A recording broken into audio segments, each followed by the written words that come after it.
6장 1절에서 12절까지입니다. 1절에서 12절까지 우리 같이 한 목소리로 함께 읽겠습니다. 예수께서 비유로 그들에게 말씀하시되 한 사람이 포도원을 만들어 산 울타리로 두르고 즙 짜는 틀을 만들고 망대를 지어서 농부들에게 세로 주고 타국에 갔더니 때가 이르매 농부들에게 포도원 소출 얼마를 받으려고 한 종을 보내니 그들이 종을 잡아 심히 때리고 거저 보내었거늘 다시 다른 종을 보내니 그의 머리에 상처를 내고 능욕하였거늘 또 다른 종을 보내니 그들이 그를 죽이고 또 그 외 많은 종들도 더러는 때리고 더러는 죽인지라. 이제 한 사람이 남았으니 곧 그가 사랑하는 아들이라. 최후로 이를 보내며 이르되 내 아들은 존대하리라 하였더니 그 농부들이 서로 말하되 이는 상속자니 자 죽이자. 그러면 그 유산이 우리 것이 되리라 하고 이에 잡아 죽여 포도원 밖에 내 던졌느니라. 포도원 주인이 어떻게 하겠느냐? 와서 그 농부들을 진멸하고 포도원을 다른 사람들에게 주리라. 너희가 성경에 건축자들이 버린 돌이 모퉁이의 머릿돌이 되었나니 이것은 주로 말미암아 된 것이요 우리 눈에 놀랍도다 함을 읽어보지도 못하였느냐 하시니라. 그들이 예수의 이 비유가 자기들을 가리켜 말씀하심인 줄 알고 잡고자 하되 무리를 두려워하여 예수를 두고 가니라. 아멘. 예수님께서 권위에 대한 질문을 한 이 종교 지도자들에게 그 권위에 대하여 주시는 가르침의 문맥 속에서 주어진 비유입니다. 우리가 이 비유를 살펴보기 전에 이 비유의 내용을 우리가 보니까 그때 당시에 경제, 그때 당시에 내 생활의 이야기를 가지고 하나님께서, 예수님께서 진리를 깨우쳐 주시는 것을 보게 됩니다.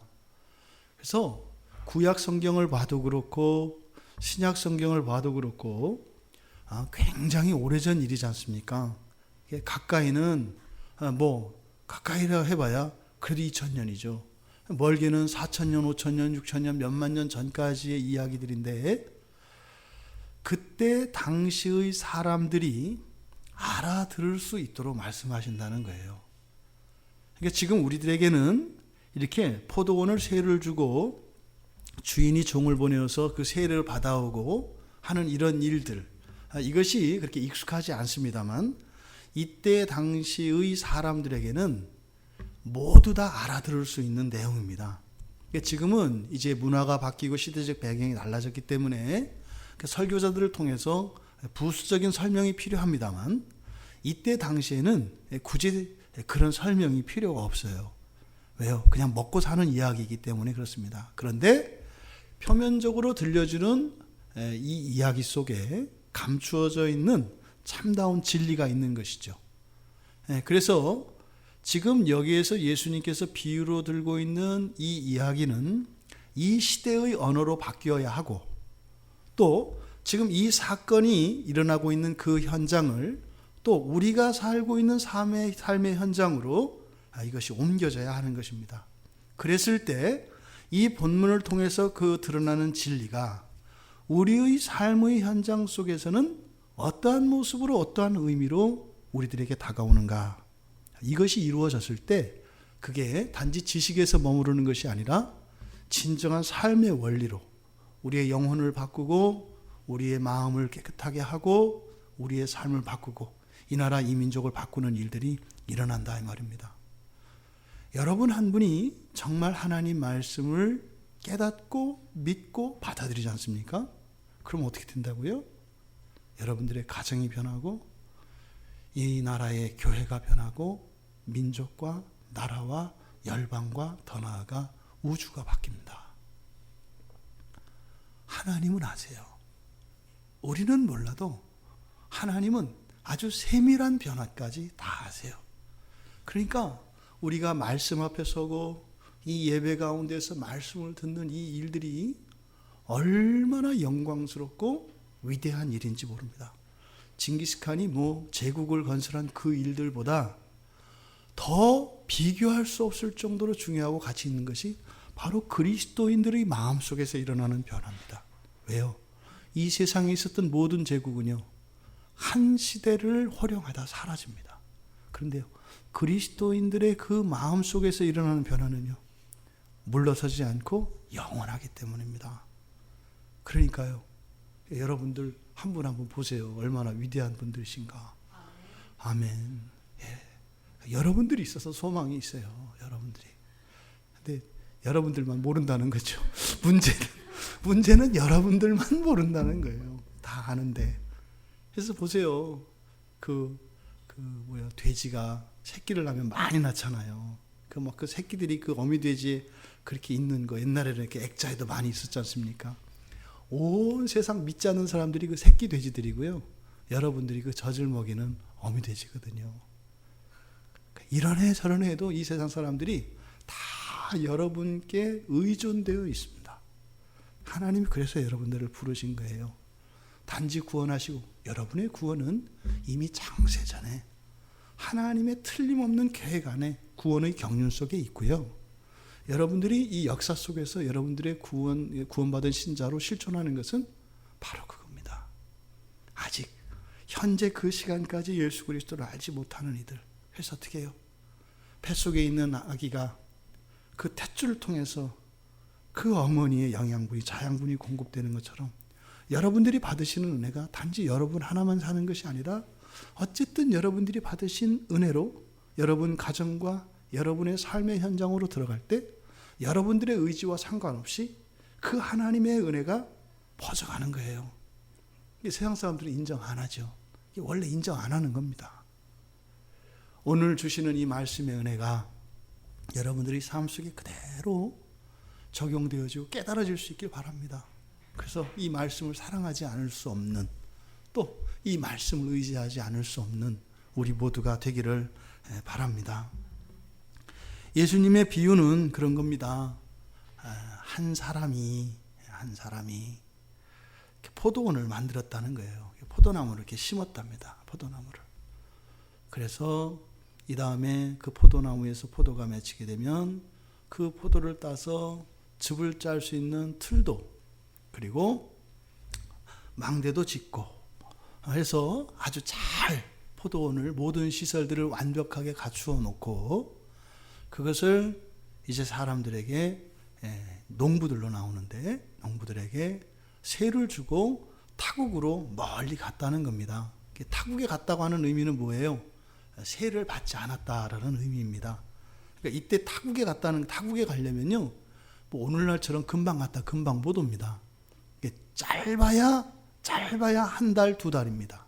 한 달, 두 달. 그러니까 몇 개월에서 몇 년까지 걸리는 것이 이때에 다른 나라 여행하는 겁니다.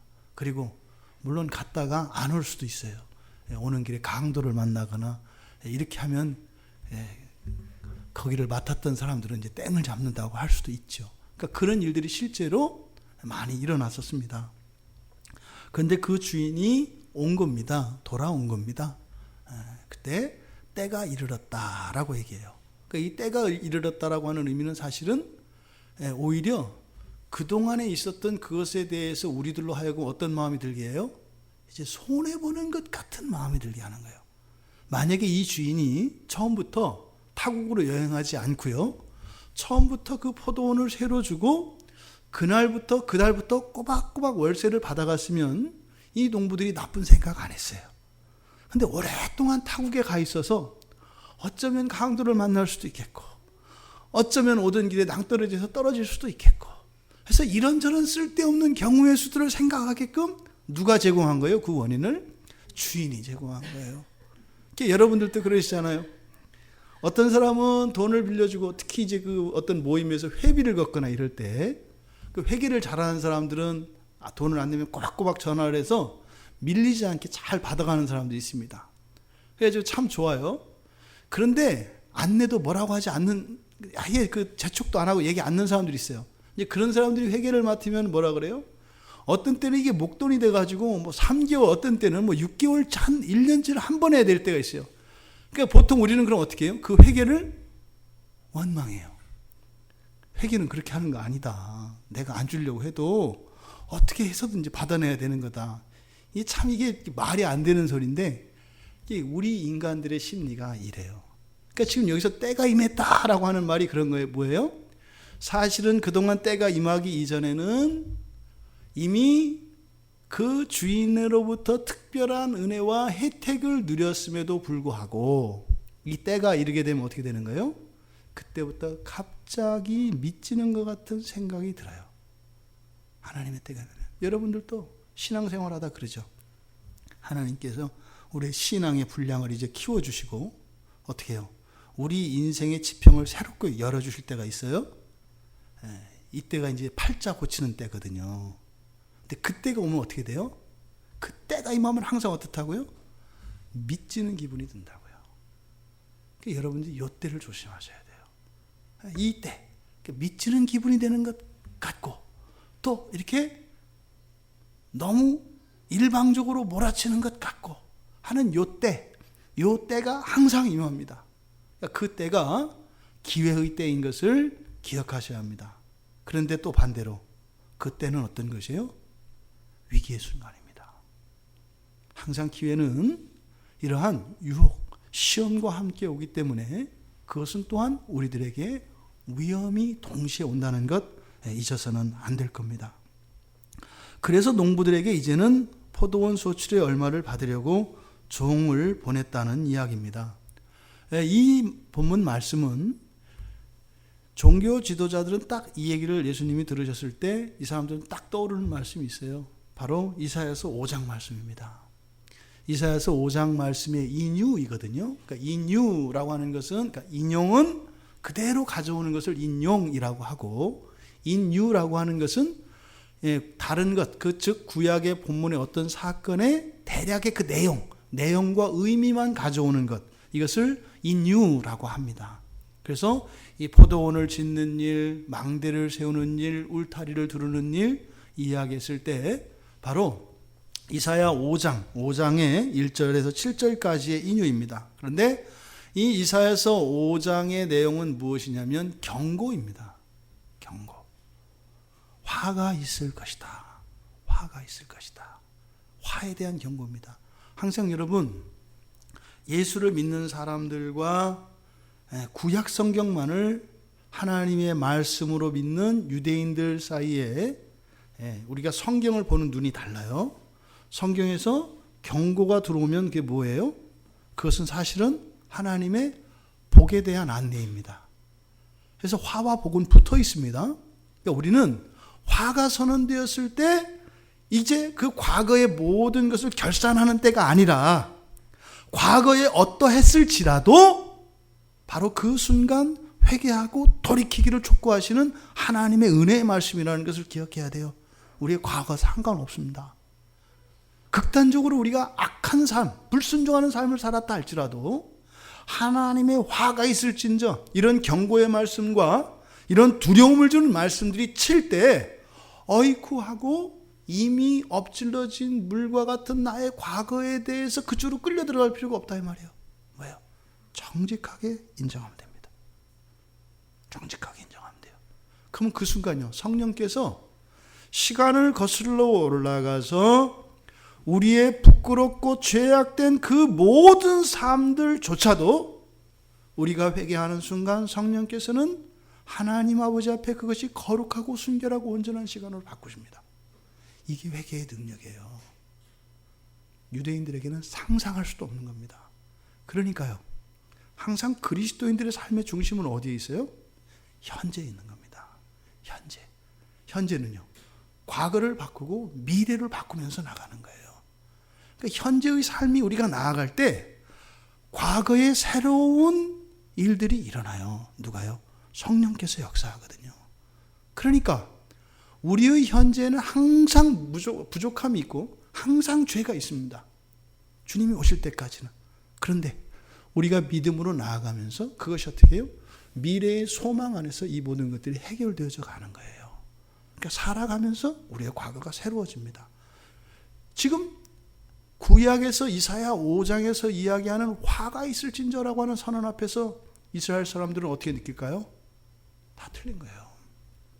막장까지 온 거거든요. 돌이킬 수가 없어요. 이제 어떻게 있어요? 그러니까요. 배째라 나가는 거예요. 이래도 죽을 거고 저래도 죽을 거니까 어떻게 해요? 소리는 한번 질러보고 죽자는 거예요. 이게 유대인들의 삶의 모습입니다. 저도 그랬습니다. 신앙이 잘못되면 어떻게 돼요? 그럴 때 오면은 다 포기해버립니다. 다 포기해버리고 그동안에 가졌던 신앙도 부인하고 오히려 내가 하고자 하는 것, 내가 나아가야 하는 그 길과 반대되는 길로 갑니다. 이게 우리들이 복음에 대한 이해가 잘못되어지면 이렇게 가는 거예요. 근데요, 우리는 복음 아래 있는 사람들은 인정하면 됩니다. 그렇습니다. 근데 그 밑에 모래 하나가 엄청난 그 쇠공 밑에 모래 하나가 딱 막고 있어가지고 어마어마한 쇠공이 작은 이 모래 하나 때문에 안 걸려가요. 이게 뭐겠어요? 알량한 자존심입니다. 하나님 앞에서 이 자존심은 또 이렇게 겸손으로 포장되어 있기 때문에 잘 안 보여요. 그냥 정말 다 벗고 하나님 앞에 고백하면 돼요. 네, 제가 그랬어요, 주님. 그랬어요. 인정하면 돼요.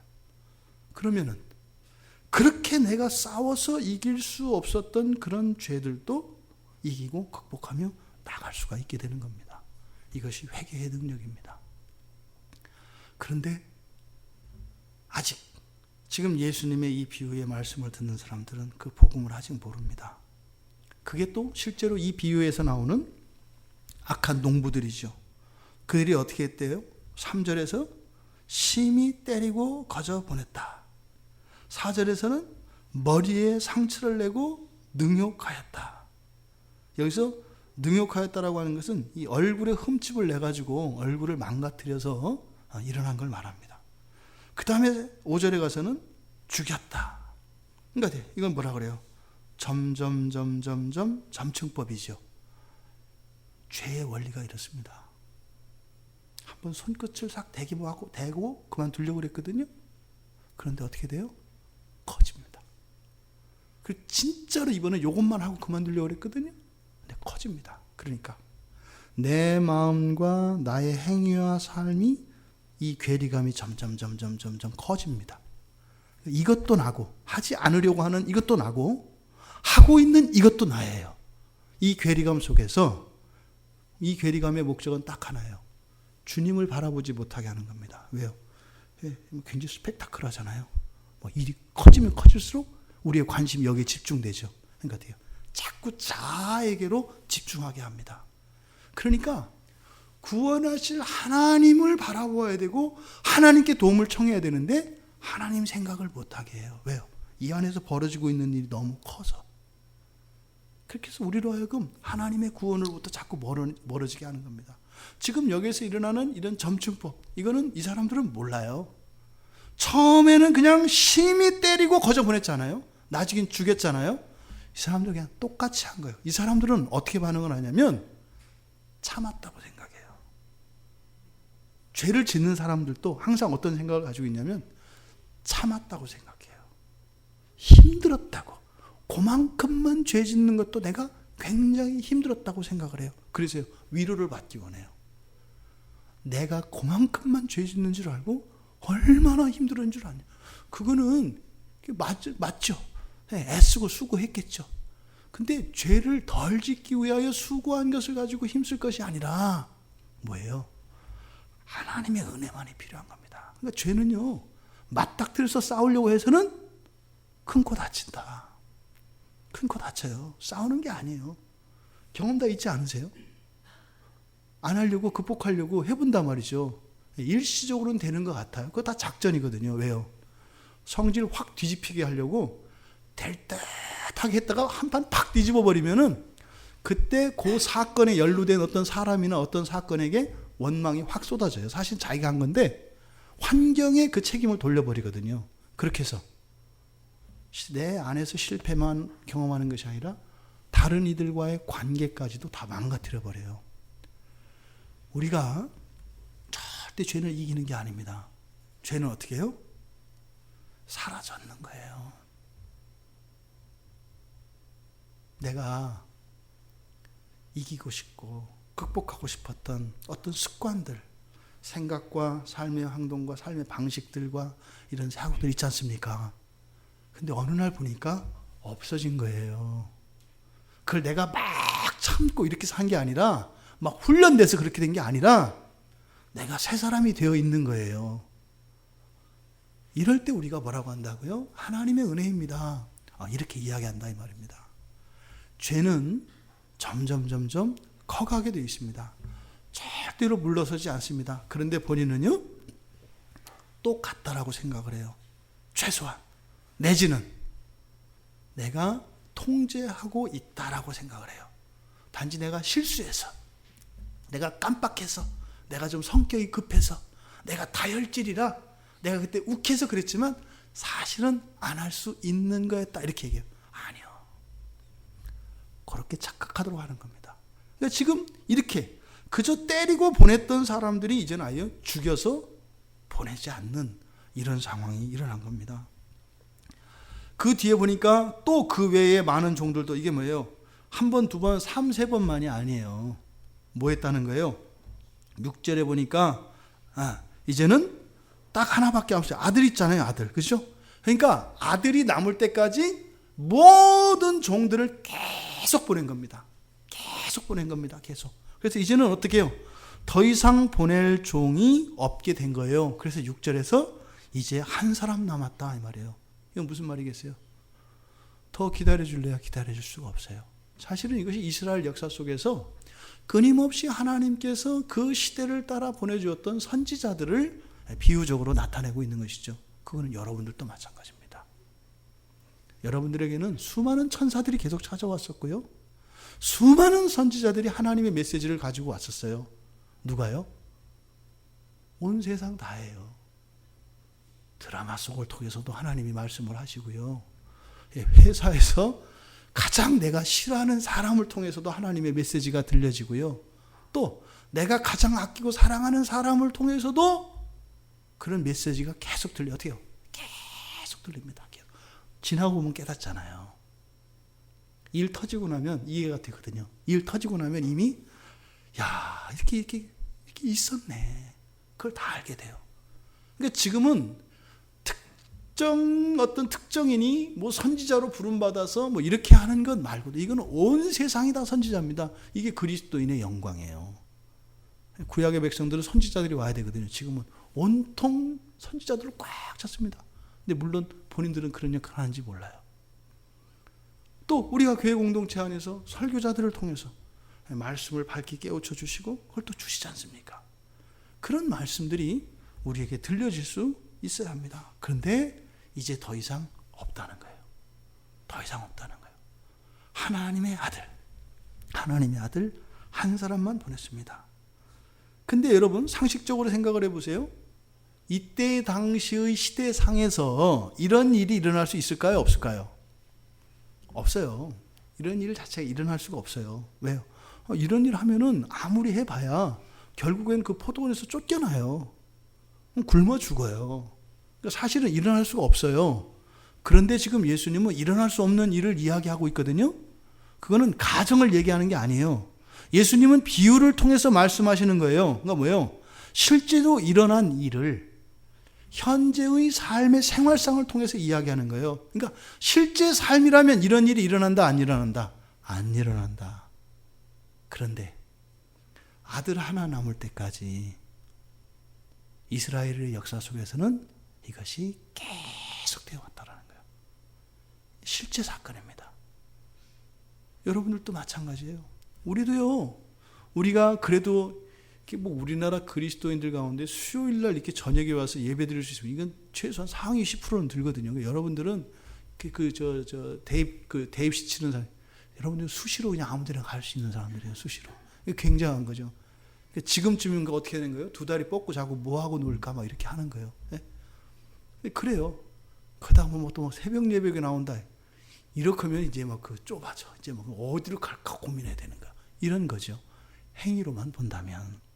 그것이 어떤 공로나 행위가 아니라 내 믿음과 내 본성 안에서 자발적으로 자연스럽게 일어나오는 것이라면 실제로 그런 겁니다. 실제로 그런 겁니다. 하나도 나의 공로가 되거나 자랑이 되거나 비교되지 않고 그냥 자연스러운 내 삶의 일부가 됐다라면 그런 겁니다. 그런 겁니다. 그 아들이 왔을 때 이제는 돌이키겠죠. 돌이키겠죠. 그랬는데 어떻게 했다는 거예요? 이 농부들의 생각을 보세요. 이 일을 치려면 이렇게 살아야 돼요. 이렇게 예수 안 믿으려면 이렇게 살아야 돼요. 이렇게 제대로 살잖아요. 제대로 주인 아들을 확 죽여서 그냥 아주 통째로 먹으려고. 그러니까 예수 안 믿으려면 이렇게 살아야 돼요. 그러니까 정말 예수 믿지 않고 살아가는 모범적인 삶을 이 악한 농부들을 통해서 보여주시는 거예요. 어떻게 해요? 상대방의 호의를 끝까지 이용해라. 상대방 호의를 악착같이 이용해라. 이거 왜? 어차피 지옥 갈 거니까. 세상 사는 동안이라도 그렇게 살아야죠. 그런데 죽여버린다는 거예요. 근데 죽여서 어떻게 해요? 땅에 묻지도 않아요. 더러운 놈들 아니에요? 최소한 인간이라면 사람 죽였으면 땅에 묻어서 장례는 치러줘야 될 거 아니에요. 근데 버렸다는 거예요. 사실은 이게 누구 얘기입니까? 예수님 얘기거든요. 예수님 얘기거든요.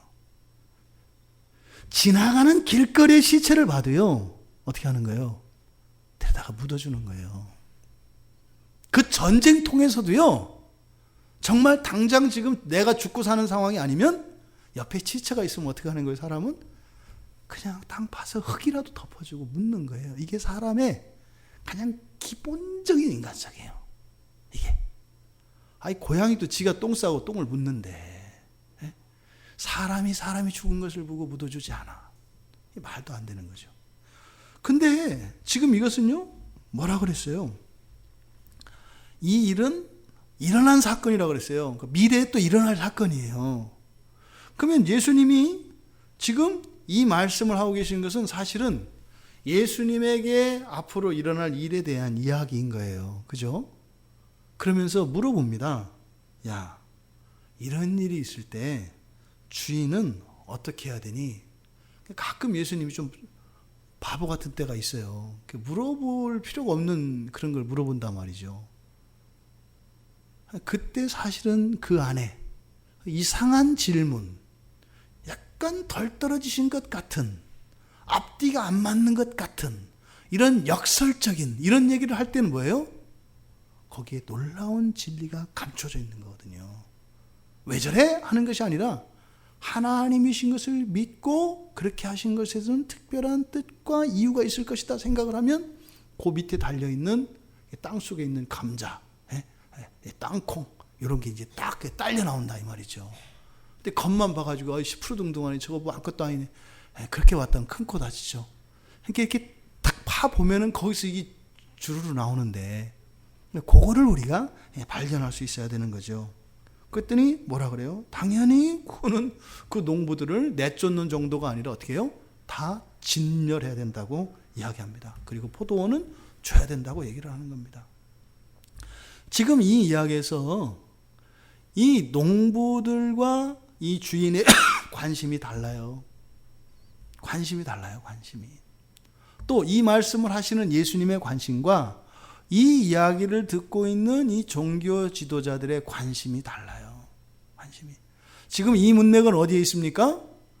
예수님이 예루살렘 성전에 들어가는 큰 문맥 안에 있어요. 그렇죠? 예루살렘 성전 안에 들어가시는 목적이 뭐예요? 이 땅에 있는 백성들의 신음입니다. 이 땅에 있는 하나님 자녀들의 배고픔과 목마름과 그 폭압으로 인한 그런 착취로 인한 그러한 어려움, 이게 주님의 지금 관심이에요. 성전에 들어가셔서 성전을 정결케 하시고 또 무화과나무를 저주하고 하셨던 이런 일들은 다 하나의 관심이에요. 뭐예요? 이 땅에 있는 하나님 백성들의 그 신음소리, 눈물, 그 배고픔, 그 아픔, 이것에 대해서 주님은 관심이 있으신 거예요. 지금 뭘 하시려는 거예요? 그거를 이제 그러한 고통 속에서 구원해 주시려고 하는 행동들인 거죠.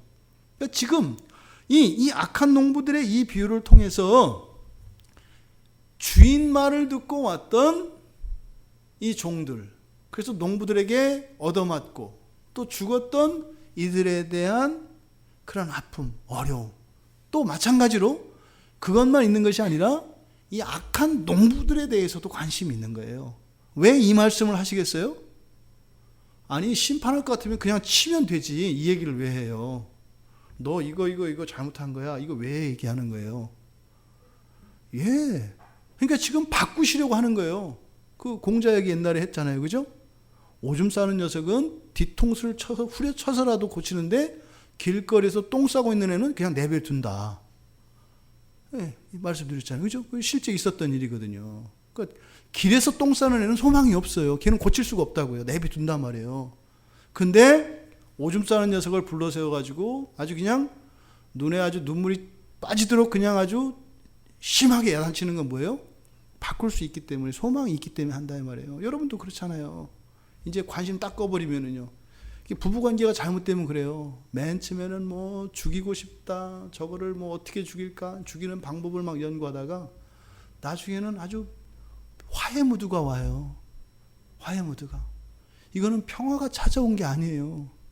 이건 죽음보다도 더 깊은 죽음 속에 빠져버린 관계가 오면 어때요? 굉장히 자유로운 부부관계가 돼요. 아주 자유로워요. 그러니까 평화로운 것 같아요. 근데 그거는 평화가 아니다 이 말이에요. 왜요? 내 안에 소망이 있을 때 화도 나고요. 싸움도 하고 갈등도 하는 거거든요. 그러니까 지금 여기서 지금 일어나고 있는 이 일에서 예수님이 이렇게 얘기하시는 것은 뭐예요? 이 농부들, 악한 농부들조차도 어떻게 하시려고 하는 거예요? 바꾸시려고 하는 거예요. 바꾸시려고 하는 거예요. 옳고 그런 것을 얘기하는 것이 아니라 절대적인 잣대로서 기준을 지금 가르쳐 주시려고 하는 것이 아니라 구원하시려고 하는 거예요. 바꾸시려고 하는 거예요. 그러면서 또 예수님께서 시편 118편 22절과 23절의 말씀을 또 인용하십니다. 이게 이제 바로 건축자들이 버린 돌이 모퉁이의 머릿돌이 되었나니 이것은 주로 말미암아 된 것이요 우리 눈에 놀랍도다 함을 읽어보지도 못하였느냐. 이게 이제 무슨 의미일까요? 건축자들이 버린 돌이다 라고 하는 것은 쓸모가 있어요, 없어요? 없는 거예요. 왜요? 전문가들은 그냥 막 버리지 않습니다. 전문가들은요, 이건 나중에라도 쓸모가 있겠다 하면 버릴까요? 안 버릴까요? 안 버려요. 전문가들은 그런 거예요. 근데 전문가들이 버리면 어떻게 되는 거예요? 그건 진짜로 쓸모없는 거예요. 구약의 역사 속에서 다윗이 그랬죠. 다윗이 버림받은 자식 같았어요. 그러니까 쓸모없는 애였거든요. 그런데 그 다윗이 어떻게 돼요? 왕이 돼버려요. 왕이 돼요. 지금 이 건축자의 버려진 돌이 이 모퉁이 돌이 된다라고 하는 것은 구약의 역사 속에서는 다윗에게 일어났었던 일을 의미하는 것이고, 또 실제적으로는 뭐예요? 완벽하게 효용가치가 없는, 쓸데없는 것, 이것이 어떻게 됐다는 거예요? 없어서는 안 될 것으로 쓰임받고 있다는 거예요. 그러니까 이거 보세요. 여기도 지금 이렇게 이게 지금 사람이 한 거란 말이죠. 사람이. 그래서 이거를 지금 이렇게 해서 제감이 이렇게 안 나온단 말이에요. 그러면은 또 이렇게 해서 밑에 있는 거 짧은 거 이런 건 또 쓸데없다고 버렸을 거 아니에요. 근데 하는 사람은 어떻게 해요? 안 버려요. 그걸 갖다가 쓰거든요. 근데 하는 사람도 이거는 진짜로 쓸모없어. 그러니까 뭐야? 쓸모없다는 것은 그걸 사용하면 오히려 해가 돼요. 그런데 나중에 보니까 누가 그걸 주워다가 어디 한쪽에 딱 놨는데 야, 이게 활용점정이 돼버린 거야. 그럴 때 어떻게 하는 거예요? 우와, 요게 지금 건축자가 버린 돌이 모퉁이 돌이 됐다 이 말이에요. 요게. 지금 이건 뭘 얘기하는 걸까요? 하나님의 주권을 얘기하는 거예요. 그러니까 사람들이 버릴 것, 쓸모없는 것, 쓸 수 없는 것, 해가 되는 것, 그것을 가지고 집이 지었는데 반드시 필요한 것이 되었다. 이거 뭐예요? 하나님이 한 것이다. 하나님의 주권에 대한 이야기를 여기서 이야기를 하는 겁니다. 근데 이 사람들이 예수님이 시편 말씀을 인용을 하니까 뭐래요? 자기들을 가리켜서 한 말씀인 줄 알고 깨달았다고 했대요. 깨달았다고. 우리는 잘 못 깨닫겠잖아요. 그러니까 이 사람들은 따로 설명도 안 하고 이렇게 했는데 알아듣는 거예요. 뭐야? 뭐 처음에 뭐 포도원 얘기할 때는 뭐 아유 그런 못된 놈들이 있어? 그 잡아 죽여야지 이렇게 얘기했는데 이 모퉁이 돌 이야기를 딱 하고 보니까 이거 뭐야? 우리 얘기잖아. 이렇게 깨달았다는 거예요. 그 다윗이 어떻게 왕이 되었는가 하는 역사적 배경과 구약적 그 성경 지식이 있기 때문에 그걸 알아듣는 거예요. 그러니까 만약에 그 다윗을 죽여버렸으면 됐겠어요? 안 됐겠어요? 안 되는 거잖아요. 그러니까 자신들이 지금 그런 일들을 하고 있다고 예수님이 말씀하고 계시는 거거든요. 그러니까 근데 마음에 안 들어요. 마음에 안 들어요. 그래서 뭐 했다? 잡고자 했다 그래요. 잡고자 했다. 잡아 죽이고 싶은 거예요. 그런데 무리를 두려워하여 예수를 두고 가니라. 지난주에 우리가 살펴보았잖아요. 이 사람들이 두려워하는 게 누구라고요? 백성들이라고요. 그러니까 이 사람들에게 있어서 권위는 어디에게서 와요? 백성들에게서 와요. 오늘날 주권 재민 사상이 이 사람들에게 있는 거예요. 하나님으로부터 오는 것이 아니라 사람들로부터 권세가 온다고 생각하는 사람들이에요.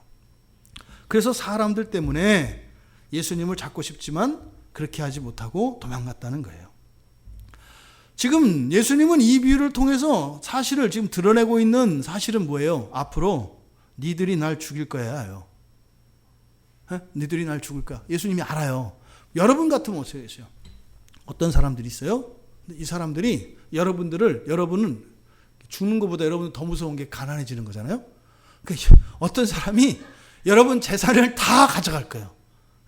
완전히 재산을 다 뺏어갈 거예요. 그러니까 왜 지금 그 사기를 치고 있다는 걸 알았어요. 그래서 막 서류도 다 꾸미고 해가지고 내 인감도장도 갖다 찍고 막 이렇게 해가지고 이제 법원에 가져가고 이렇게 부동산 계약도 했대. 그걸 다 알아요.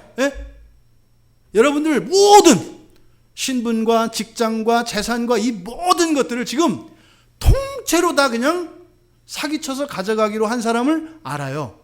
그 사람을 여러분들이 지금 만났어요. 얘기하는 거예요. 그럼 여러분 같으면 어떻게 해요? 알고 왔어. 내놔. 뭐 이렇게 근데 예수님은 그렇게 안 하고 비유를 통해서 말하시잖아요. 그죠? 왜? 마음 아플까봐.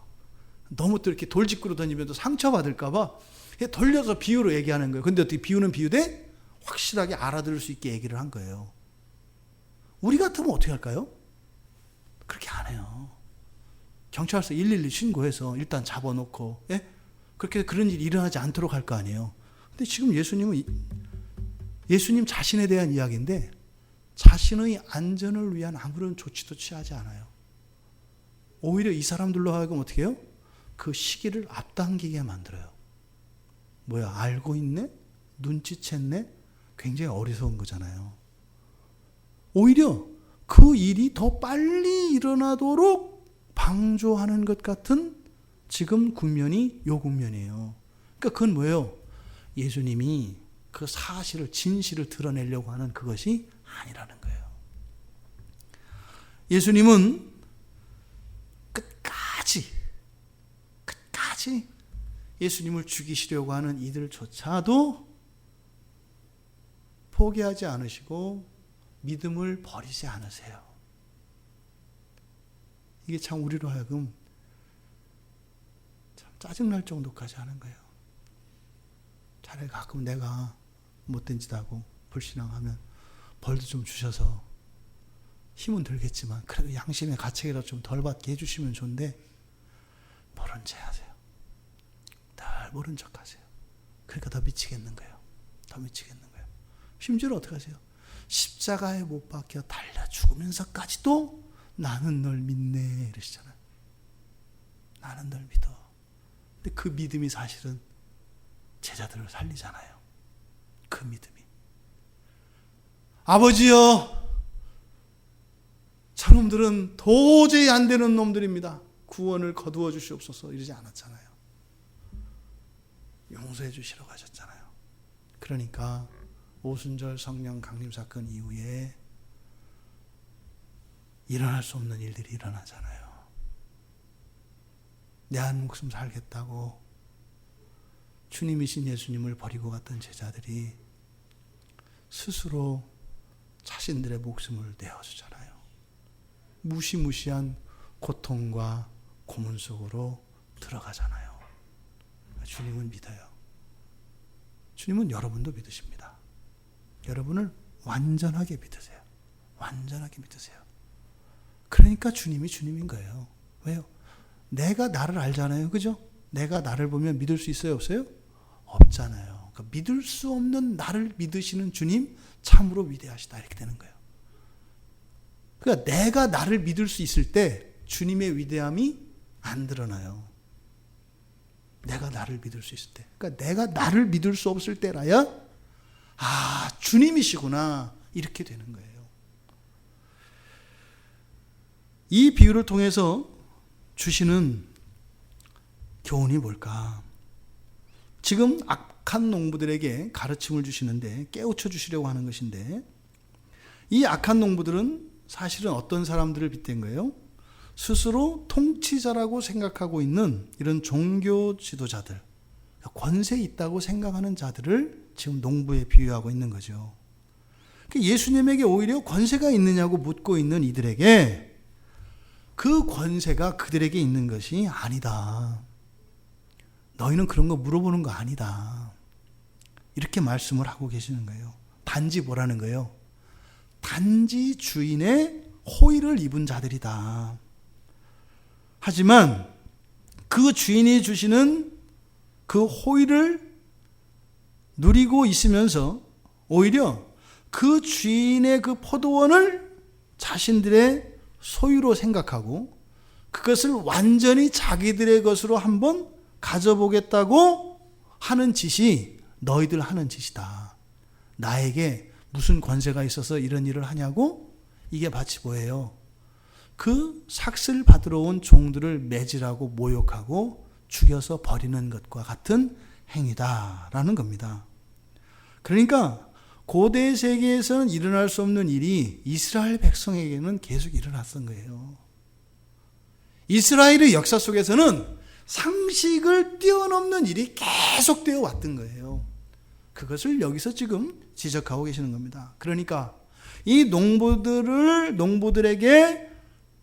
권세가 그들에게 있지 않고 그것은 하나님의 일방적인 은혜였다라고 하는 것을 이야기하심으로써 하나님의 무한한 호의와 관용을 이야기하는데 그것이 어디에 왔다는 거예요?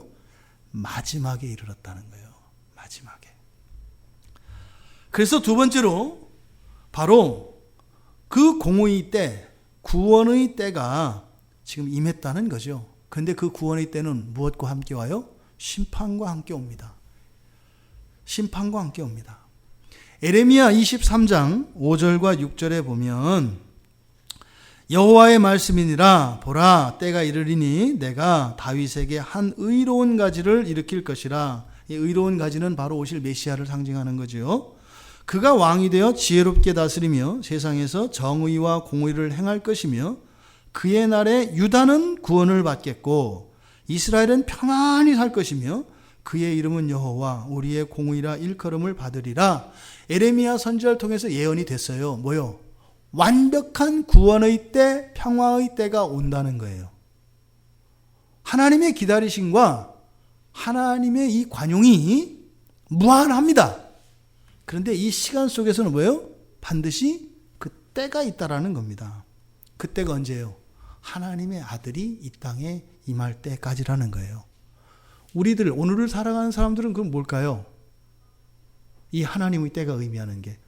지금 예수님 당시에서는 예수님이 그때 오신, 이 땅에, 이스라엘 땅에 오신 것이겠습니다만, 우리에게는 예수님이 이 땅에 성육신하신 사건은 과거의 사건이잖아요. 그럼 오늘을 살아가는 현대인들에게 그 하나님의 때가 언제일까요? 재림하실 때 성취되죠. 그러니까 그 시작이 언제예요? 하나님의 때의 시작은. 하나님의 때는 시작과 끝이 있습니다. 한 번에 그냥 임하는 것이 아니라 뭐예요? 예수 그리스도의 초림과 재림을 통해서 이 하나님의 때가 일어나요. 그래서 우리가 구원을 이야기할 때 이미 이루어졌지만 아직 이루어지지 않은, 이렇게 얘기한단 말이에요. 그러면 우리에게 하나님의 때라고 하는 것은 뭐예요? 여러분들이 예수를 주라고 고백할 때예요. 그리스도인들이 조심하셔야 되는 이유가 이거예요. 그리고 속지 말아야 되는 이유가 이런 거예요. 만약에 내가 아직 예수를 안 믿어요. 그럼 그 사람에게는 지금 하나님 때가 왔어요, 안 왔어요? 내가 안 믿는 사람이라면 아직 안 온 거예요, 그 사람은. 개인적으로.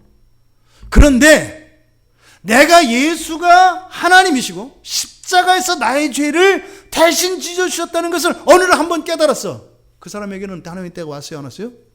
왔다고요. 달라요. 하나님의 때가 온 사람과 오지 않은 사람은 달라요.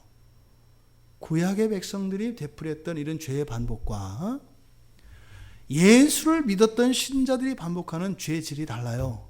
예수 믿지 않은 사람들에게서 일어나는 이런 범죄와 이런 것들은 뭐예요? 심판과 저주로 갑니다. 근데 하나님의 자녀들, 예수를 믿는 이들에게 일어나는 이런 거 보세요. 아주 이건 못된 짓이에요. 지옥 갈 짓이 아니라 뭐라고요? 아주 못된 짓이라고요.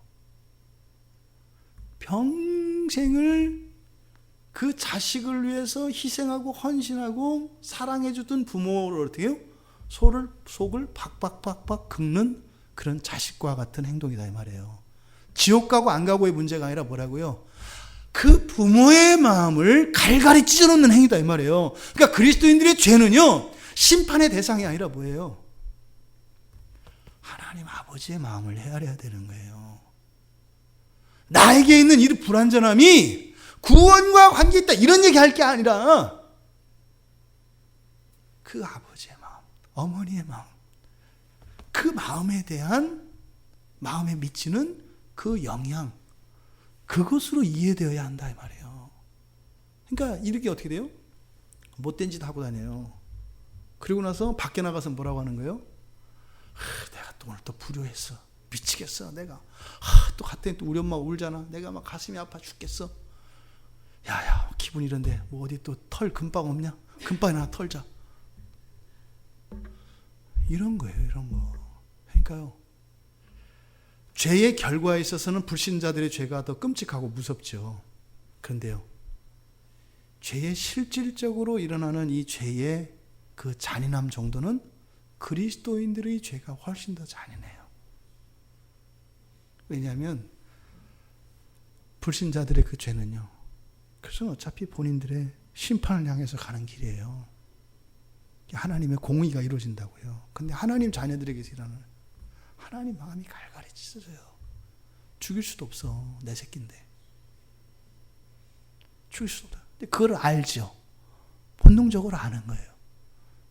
내가 진짜 내 엄마인지 내 아빠인지 모르겠어. 이렇게 하면서 본능적으로 하나님의 믿음이 붙잡고 있어요. 그러니까 그렇게 무모할 정도까지 막 들이대는 거죠.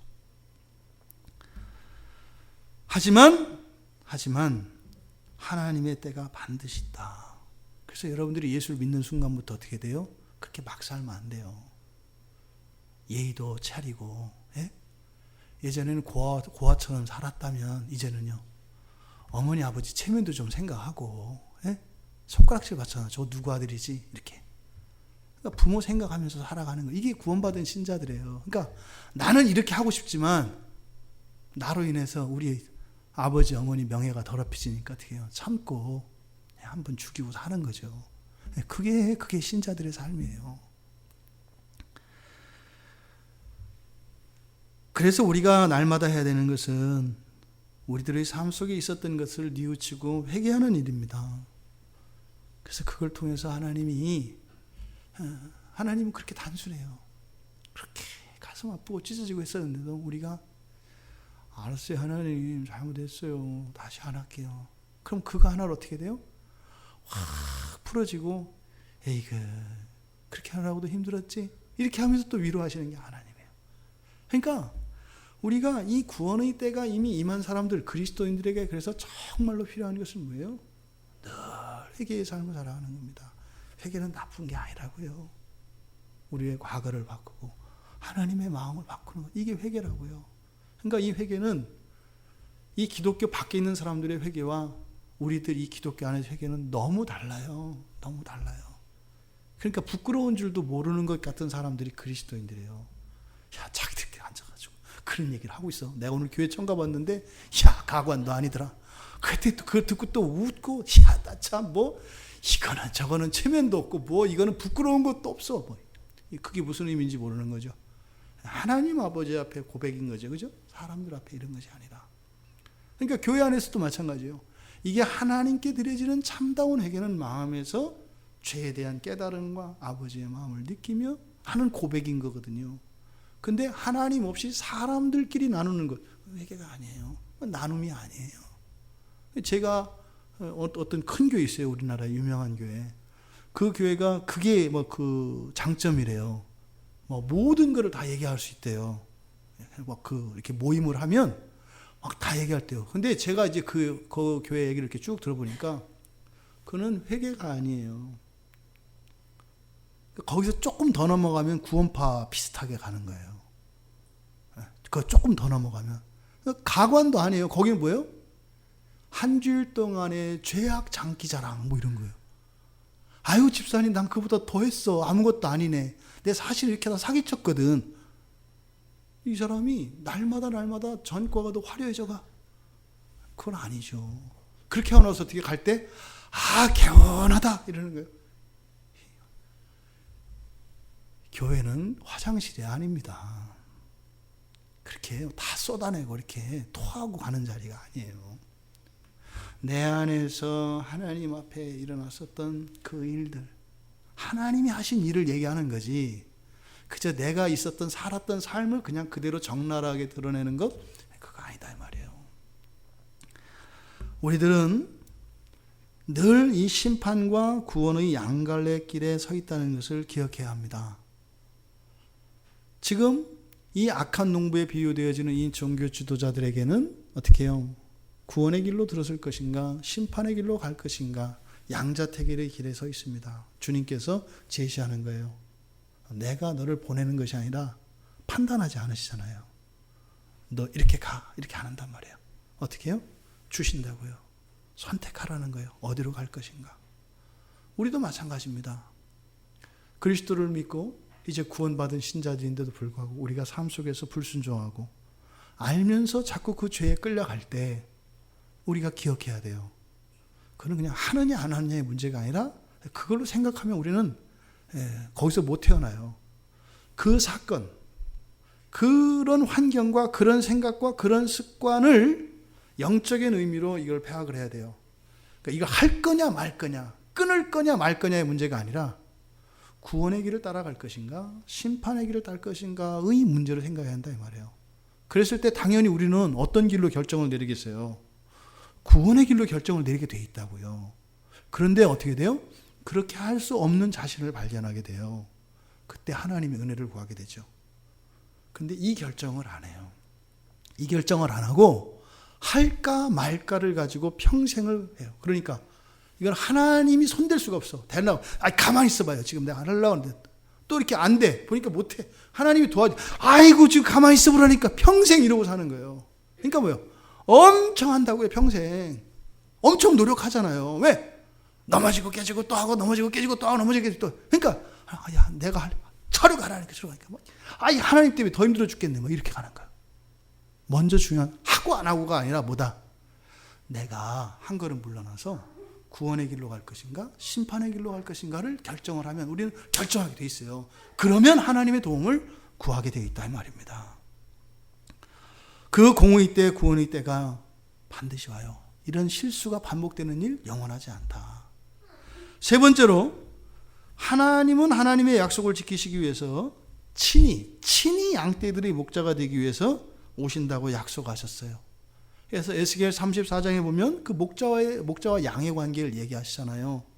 그러니까 이 메시아가 오실 때까지는 어떻게 해요? 사람들에게 맡긴다는 거예요. 그죠? 근데 이놈들이 내 양떼를 맡은 요놈들이 어떤 짓이에요? 이 도둑놈들이란 말이에요. 도둑놈들. 내가 맡긴 양떼들을 잘 키우는 것이 아니라 그 양들을 잡아먹고 있다 이 말이에요. 그러니까요. 주님이 오셔서 그것들을 싹 정리하시겠다. 그래서 에스겔서 34장 10절에 보면 내가 목자들을 대적하여, 이 목자들은 뭐겠어요? 그동안 하나님이 맡긴 사람들이겠죠. 내 양떼들을 그들의 손에서 찾으리니 목자들이 양을 먹이지 못할 뿐 아니라 그들이 다시는 자기도 먹이지 못할 것이다. 지금 여기서 포도원을 빼앗는 것과 같은 거죠. 내가 내 양을 그들의 입에서 건져내어서, 뭐요? 입에 있는 양은 뭐겠어요? 죽은 양이죠. 입에 있는 양은 죽은 양이잖아요. 죽어서 쌀 먹는 거 아니에요. 그러니까 주님이 어떻게 하신다고요? 그 입을 벌려서 그 고기가 된 양을 끄집어낸다는 거예요. 어떻게 했어요? 살리시겠죠. 살리시겠다는 거예요. 그러니까요, 여러분들이 이 거짓 목자들, 잘못된 사람들한테 하나님의 양떼 하나도 잃어버리는 바 되는 일이 있다 없다? 없어요. 그런 일은 없어요. 그런 일은. 그래서 15절에 가면 친히 내가 내 양의 목자가 되겠다. 그래서 그것들을 누워있게 하겠다. 편히 쉬게 한다는 거죠. 하나님의 관심은 그 에스겔서 34장 5절에 보면 목자가 없으므로 그것들이 흩어지고 흩어져서 모든 들짐승의 밥이 되었도다. 하나님의 관심은 요겁니다. 끊임없이 하나님의 구원의 경륜을 우리가 다 알 수는 없습니다만 그 하나님의 구원의 경륜을 이루기 위해서 단 한순간도 목자가 없었던 적은 없어요. 그런데 이 에스겔 34장에서 이야기하는 것은 이 목자가 잘못된 역할, 이 목자는 뭐겠어요? 오늘날로 이야기하면 교회입니다. 교회. 기독교 신앙입니다. 그래서 기독교 신앙을 통해서 사실은 하나님이 구원하시고 하나님의 양떼들을 보호하시고 푸른 초장에 누이시기를 원하는데 역사 속에서 어떻게 되는 거예요? 끊임없이 하나님의 일을 해야 되는 이러한 목자로 쓰임받는 교회, 또 예루살렘 성전, 그리고 제사장, 선지자, 그리고 목사, 설교자, 이런 일들을 통해서 하나님의 백성들이 어떻게 했다는 거예요? 고통받았다는 겁니다. 근데 그를 하나님이 다 알고 계신다는 거예요.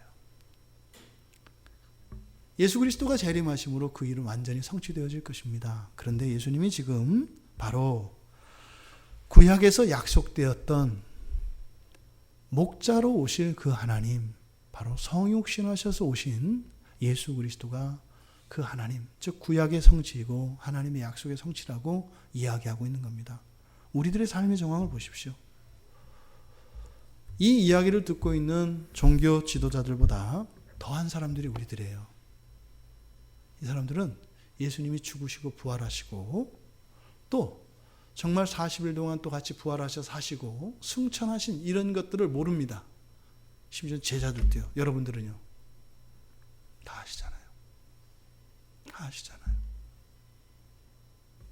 여러분들은 배 부르십니까? 여러분들이 기독교인이어서 행복하시고 배가 부르시냐 이 말이에요. 이때 당시에는 아직 이 계시가 완전히 드러나지 않았기 때문에 종교 지도자들의 잘못, 그리고 잘못된 종교적인 전통과 관습들로 인해서 그 하나님의 양떼들, 즉 하나님의 백성들이 고통받을 수 있었습니다. 오늘날은요. 상황이 바뀌었습니다. 성경이 있는 한 책임은 여러분들에게 있어요. 여러분들은 목사들 탓하면 안 돼요. 시대가 바뀌었다고요. 목자들에 대한 심판은 이미 이루어졌습니다. 지금 뭐 교회가 이렇다, 목사가 어쩌다, 지나간 이야기예요. 근데 왜 사람들이 거기 있을까요? 좋으니까 있는 거예요. 뭐가 좋을까요? 그 안에 있는 죄를 탐닉하기를 원하기 때문에 그냥 있는 거예요. 옳다는 게 아닙니다. 잘못된 건 잘못된 거예요. 그것 때문에 여러분들이 피해를 보는 일이 있다 없다? 있어요 없어요? 없다고 얘기하는 거예요. 예수님이 오셨으니까. 근데 피해를 받는다고 생각했다면 뭐라는 거예요? 어떤 사람 잘못된 뭐 이것 때문이 아니라는 거예요. 누구 때문이라는 거예요? 나 때문이라는 거예요. 두려워하셔야 합니다. 죄의 속임에서 벗어나야 합니다. 달라요. 지금은 계시가 완성된 시대를 살아가고 있어요. 그리고 예수님이 친히 목자로 오셨어요. 여러분들의 목자는 누구십니까? 목사들이 목자인가요? 천만에요. 예수님만이 여러분들의 목자세요. 예수님만이. 성령을 통하여 여러분들을 목양하시지요. 목사들은요, 단지 이 하나님의 말씀을 맡은 종으로서, 저희들은 그런 사람들이에요. 여러분을 맡은 사람들이 아니라 말씀을 맡은 자들이에요. 여러분들 위해서 기도하고 말씀을 통해서 여러분들에게 바른 진리를 공급하는 겁니다. 근데 여러분들의 신앙생활을 보세요. 자꾸 여러분들은 뭐라 그래요? 목사들을 자꾸 목자라 그러잖아요. 자꾸 이게 뭐가 안 맞는 거예요, 말이. 목자는 예수 그리스도 한 분이십니다. 왜 우리들 신앙들의 굴곡과 교회의 이런 변절과 부패가 왜 일어났을까요? 예수님이 목자로 오셨는데 자꾸 사람을 목자로 세우려고 해요. 그게 뭐예요? 사사기에서 열왕기로 들어가려고 하는 과거 속에 있었던 일 아니에요. 그러니까요. 사도행전 이후로 살아가는 게 아니라 어떻게 해요? 예수님 오신 뒤로 시간을 거꾸로 살아가고 있는 거잖아요. 왜 자꾸 사람을 목자라고 하세요? 속지 마세요. 거짓말이에요. 어떻게 사람이 사람의 목자가 돼요? 제가 여러분들한테 모범이 되고 모든 면에서 여러분들의 우월하면 될까요? 천만에 만만의 콩떡입니다. 여러분, 우리들의 목자는 오직 예수 그리스도이십니다. 저에게 목자가 필요합니다. 여러분들에게 목자가 필요합니다. 누구입니까? 예수 그리스도입니다. 그 안에서 한 목자의 목양을 받는 양떼들로서 서로 화목하고 우리는 사랑하면서 살아가는 거죠. 그런데 자꾸 우리들 안에 이런 질서를 세우고, 보세요. 교회의 목사가 목자입니다. 또 뭐예요? 뭐죠? 구역장이 또 목자입니다. 또 부목사가 또 목자입니다. 전도사가 목자입니다. 왜 너무 목자가 이렇게 많아요? 어떨 때 목자끼리 싸우잖아요. 그러니까 여러분들은 어떻게 돼요? 맨날 이렇게 돌려야 되죠. 어느 목자를 따라갈까? 이러다가 막 멀미가 토하는 거 아니에요. 그리고 아이씨 안 해 뭐 이러는 거 아니에요. 우리는 그저 주바라기입니다. 여러분, 우리의 목자는 예수 그리스도이십니다. 착각하지 마세요. 주님이 정말 와 계세요. 늘 여러분과 동행하시고 여러분 손을 이끌고 계시고요. 여러분 삶 속에 있어요. 그런데 왜 완전하신 목자이신 예수 그리스도를 의지하지 않고 바라보지 않고 왜 자꾸 사람을 보려고 하세요? 기껏해야 책임 전가하려고 하는 거 아니에요. 너 때문에라고. 그러지 말라는 거예요. 이 악한 농부의 비유를 통해서 우리들에게 주는 교훈이 있었고 또 이 시대 인식이 바뀌어야 합니다. 여러분, 예수 그리스도가 오셨대요. 그렇게 우리가 아프고 힘든 거 아셔서 오셨대요. 우리를 이끄실 완전한 목자이신 예수 그리스도께 소망을 두셔야 합니다. 다른 어떤 것에 소망이 없습니다. 그분은요, 단 한순간도 여러분에게서 눈 띈 적 없고요. 여러분들이 이야기 안 해도 여러분 마음속에서 성령의 탄식으로 이미 여러분들을 아세요. 여러분 고백합시다. 주님만이 나의 목자이십니다. 지금껏 제가 속고 주님이 아닌 다른 무엇을 목자로 삼으려고 했던 이 어리석음을 용서하여 주시옵소서. 모든 것은 오직 주님께 있습니다. 마치 이 세상 사람들에게 무엇에게 권세가 있는 것이냐 착각했던 것 깨닫게 하여 주시고 오직 예수 그리스도 한 분만을 우리 다 함께 손잡고 가는 양떼들이 되게 해 주십시오. 그래서 그 은혜가 우리의 삶 속에 임하길 바랍니다. 여러분의 삶 속에 있기를 원합니다. 예수 그리스도가 아닌 다른 것을 따라갈 땐 반드시 대가가 있어요. 주님만 거저주세요. 여러분들 왜 힘들고 수고했는지 아세요? 목자이신 그리스도를 따라가지 않고 사람을 따라가려고 했기 때문입니다. 형식을 따라가려고 했던 겁니다. 여러분 스스로 무엇을 하려고 했기 때문입니다. 주님만 따라갈 수 있는 우리 모두가 되길 바랍니다. 그래서 구약과 초대교회에게 겪었던 이런 아픔과 슬픔, 배고픔과 이런 목마름이 없는 그러한 성령의 시대에서 성령으로 주시는 그 하나님의 구원의 은혜를 누리는 우리 모두가 되기를 주님의 이름으로 축원합니다.